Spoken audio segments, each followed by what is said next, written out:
Lo pernah gak sih lagi scroll-scroll foto lama, tapi gila ini foto 90-an tapi beningnya kayak diambil kemarin sore. Padahal ya zaman itu belum ada iPhone, belum ada kamera-kamera HP-HP canggih, belum ada kamera 108 megapiksel, bahkan selfie aja menjadi sebuah mitos. Jadi pertanyaannya kok bisa? Jawabannya adalah kamera DSLR. Ya, kamera gede yang sering lo lihat digantungin di layar fotografi itu dulu jadi raja dunia fotografi. Tetapi gimana dengan sekarang? Apakah para fotografi masih menggunakan kamera yang sebesar gaban itu? Atau sudah ditinggalkan dan beralih dengan kamera tipe lain? Dan daripada membuat lo penasaran, mari kita bahas. Jadi gini, sebelum adanya DSLR, fotografi harus pakai kamera film yang cukup ribet. Yang dimana kamera film ini nggak bisa langsung melihat hasil foto.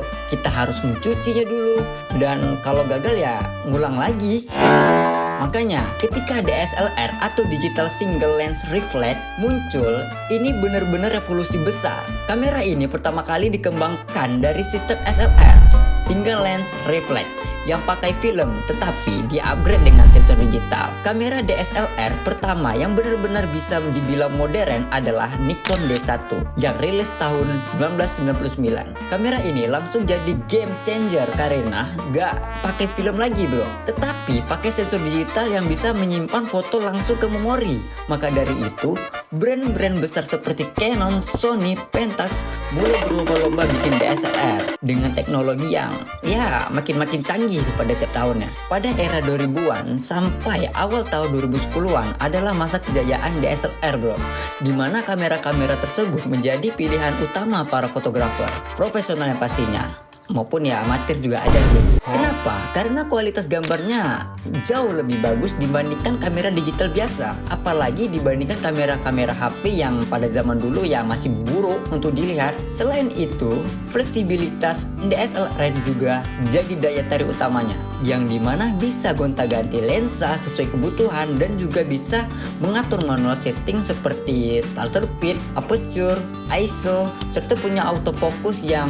lebih cepat dan akurat. Maka dari itu, di era ini banyak banget fotografer yang beralih ke DSLR, baik untuk kebutuhan profesional seperti wedding fotografi, jurnalistik, atau bahkan sekedar hobi. Gak cuma buat foto, DSLR juga mulai digunakan untuk kebutuhan videografi. Beberapa model seperti Canon EOS 5D Mark II jadi favorit para filmmaker dikarenakan bisa menghasilkan video berkualitas tinggi dengan deep of field yang keren. Bahkan beberapa film pendek dan video klip musik zaman itu udah mulai menggunakan DSLR sebagai alat utama untuk pembuatan videonya.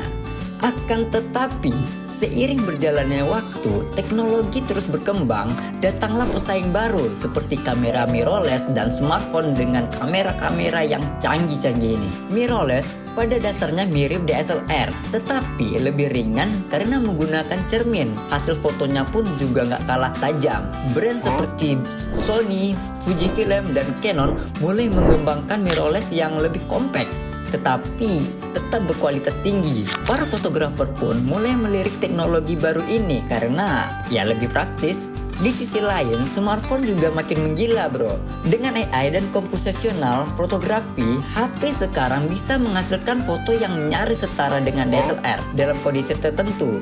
Buat orang awam yang cuma butuh foto bagus buat media sosial, DSLR jadi terasa ketinggalan zaman bro, karena terlalu besar dan ribet dibawa kemana-mana. Bahkan beberapa HP flagship sudah dilengkapi dengan sensor kamera yang besar, optical zoom, hingga mode pro yang bisa menyaingi beberapa fitur DSLR. Jadi, buat kebanyakan orang, DSLR mulai kurang relevan lah, kecuali untuk kebutuhan khusus seperti motret ajang olahraga, makro, dan sebagainya.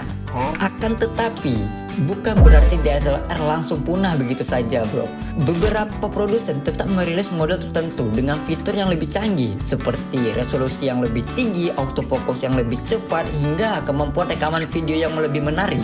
Contohnya di Canon EOS 90D dan Nikon D780 yang masih menawarkan teknologi modern. Selain itu, komunitas pengguna DSLR juga masih cukup besar.